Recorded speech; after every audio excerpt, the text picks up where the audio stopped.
Sebenarnya dari keluarga itu yang paling sedih waktu saya resign, apalagi waktu dari BUMN itu orang tua saya tuh, bapak saya tuh yang sedih. Hal yang bikin orang tua saya bangga sama saya itu waktu saya masuk BUMN. Karena saya waktu sekolah nggak pernah punya prestasi, terus kuliah juga IPK jelek, tahu-tahu keterima BUMN itu orang tua saya lumayan bangga. Bangganya sama teman-temannya, sama saudara lainnya. Dan saya di BUMN udah lumayan oke lah, naik jadi supervisor. Terus setelah itu memutuskan buat resign. Nah itu bapak saya tuh agak sayang gitu loh, kayak menyayangkan saya keluar dari BUMN gitu. Oke.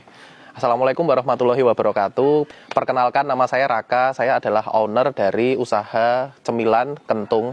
Saya tuh mau bisnis makanan, saya suka makan, terus mau bisnis kuliner. Tapi gimana caranya kuliner itu yang bisa dikirim ke seluruh Indonesia, bahkan bisa dikirim ke dunia. Nah, cemilan lah pilihannya. Nah, kalau mau keripik singkong udah banyak, mau basreng udah banyak, mau apapun udah banyak. Yang aku lihat yang UMKM di Indonesia ini itu jarang ada yang mengolah kentang. Adapun kentang mungkin perusahaan-perusahaan besar. Kalau UMKM jarang, bukan nggak ada tapi jarang. Nah, makanya saya pilih kentang untuk bahan baku. Nah, selain itu dulu ibu saya tuh suka bikin keripik kentang. Terus akhirnya aku minta ajarin resep dari ibuku, terus akhirnya aku modif. Kalau ibuku bikinnya tawar, plain, kalau aku pakai rasa-rasa gitu. Itu ceritanya awalnya.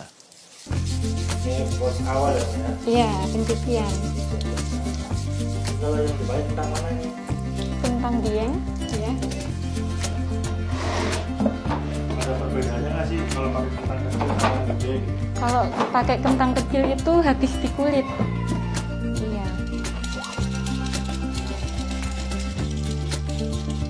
Ini berarti kentang bersih sebelah sini. Dan kulitnya ya. Cuma mau masak, nah sini ada jadinya. Iya. Direndam air. Bersih banget ya, Maya? Iya. Motong juga masih manual ya, Maya? Iya. Semuanya serba manual. Dulu sebetulnya modalnya itu kalau nggak salah 300.000, yang 50.000 buat kemasan, 100.000 buat kentang, terus 50.000 lagi buat bumbu, yang 100.000 buat alat sealer. Kenapa cuma segitu? Karena saya menggunakan apa yang saya punya dulu. Jadi 300.000, ingat banget. Jadi pengusaha itu unik sebetulnya. Jadi ibaratnya itu kita menantang sesuatu yang nggak pasti gitu loh. Kalau di agama saya, di Islam itu tawakalnya itu jadi lebih kuat gitu loh. Jadi kita 100% berserah diri. Siapa sih yang menggerakkan konsumen untuk membeli produk kita kalau nggak Allah gitu. Padahal sebenarnya usaha itu udah pasti rugi. Resikonya sugih, kaya resikonya. Orang tua tetap mendukung saya. Nah sekarang mendukung karena mungkin udah kelihatan hasilnya. Awal-awalnya enggak lah. Terus akhirnya ya kita kan sebagai anak kan kewajibannya cuma membuktikan ke orang tua.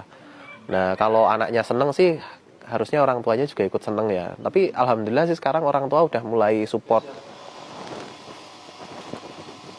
Ini kasih garam ya, Iya. untuk air perendaman kentang. Iya. Ukurannya gimana nih? Kalau untuk 10 kilo kentang biasanya pakai 2 sendok garam sama 1 sendok soda kue. Ini apa, Mbak? Soda kue. Nah dulu waktu membangun usaha ini harapannya tuh seperti apa, Mas? Ya harapan itu pasti ada ya mas.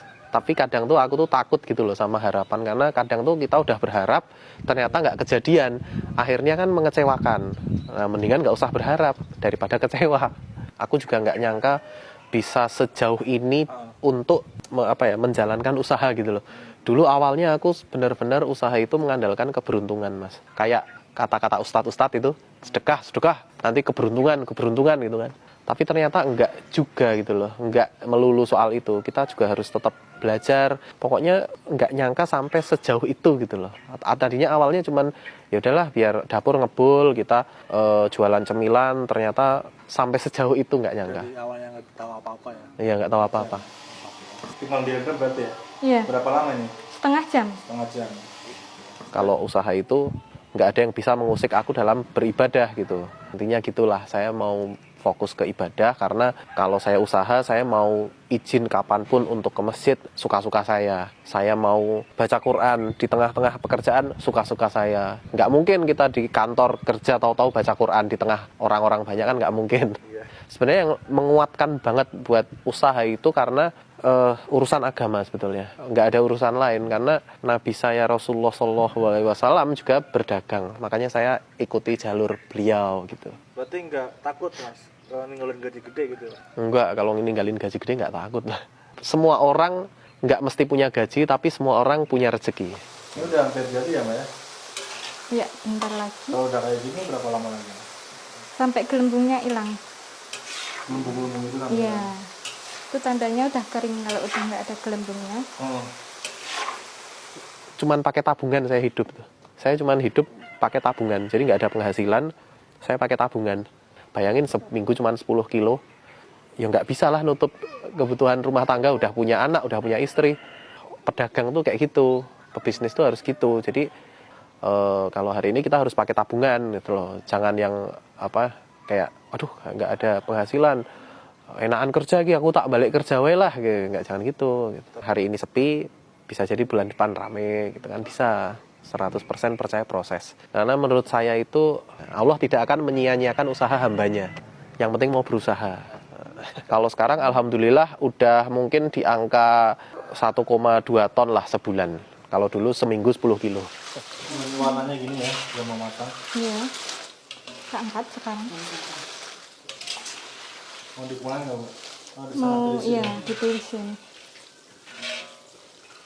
Udah matang nih mbak ya? Iya. Ini mau ngapain mbak? Ini mau nyampur. Campur ini ya? Iya, dengan bumbu. Ini bumbunya bumbu apa nih? Ini bumbu spicy. Spesi. Iya. Pedas berarti ya? Iya. Oh ini yang masih orinya nih? Iya, ini tanpa bumbu. Ya. Sekali nyampur berapa banyak tuh mbak? Satu toples gini ya? Satu toples gini jadi 20 pieces. Kalau ini spesinya berapa sendok nih biasanya? Ini kalau jadi 20 pieces, bumbunya 100 gram. 100 gram. Iya. Di sini ada berapa rasa sih mbak? Ini ada 4 rasa. Ada spicy, Ya ini spesi terus. ada truffle, itu jamur. Oh jamur. Ya. Sama apa lagi mbak? Ada salted egg, sama original. Oke. Oh gitu ya? Iya. Ini udah selesai nyampurnya. Ya. Oke. Ketimbang berapa coba? Beratnya jadinya 65 gram. Oh iya. Ini usaha ini kedepannya gimana harapannya? Nah, kedepannya Kentung ini pengennya menjadi perusahaan snack lokal Indonesia yang memiliki brand kuat di benak konsumen. Jadi kita pengennya yang terus tumbuh dan berkembang kayak gitu. Jadi ya kalau bisa kayak perusahaan-perusahaan besar gitulah gitu kan. Oh setelah itu dilap pakai tisu ya mbak? Ya. Supaya apa sih mbak? Biar nggak ada yang nempel bumbunya. Jadi bersih gitu. Iya. Ini sampai merah-merahnya mati. Udah otomatis berarti alatnya ya? Iya. Berarti Udah. nempel. Iya. Udah rapot lah. Impian yang mungkin belum kesampaian apa mas? Ada banyak. Apa mas? Yang pertama saya mau menghajikan orang tua saya. Itu terus haji saya sendiri sama istri keluarga. Kalau bisa dengan usaha ini saya wujudkan semuanya. Nah, kalau sarannya buat teman-teman yang mau usaha atau yang usahanya masih sepi, itu yang pertama tetap konsisten, jangan ganti-ganti. Baru usaha ini sebulan ganti, usaha itu sebulan ganti. Nah, terus yang kedua investasi leher ke atas. Kita harus punya ilmu, kalau mau usaha ya harus belajar, harus terus belajar. Karena seiring berjalannya waktu, pemasaran tuh mulai dinamis, mulai berubah-berubah kayak gitu. Terus yang ketiga, mulai aja dari apa yang kalian punya. Misal kalian punya skill fotografi, ya udah mulai usaha fotografi. Punya skill masak, ya udah coba jualan makanan. Yang terakhir, jangan lupa marketing langit. Misal sedekah atau amalan-amalan yang teman-teman mau amalkan. Misal kayak di agama saya istighfar sama sholawatan kayak gitu. Bisa sedekah. Kalau yang di agama lain yang mungkin bisa mirip-mirip sedekah juga kayak gitu tipsnya.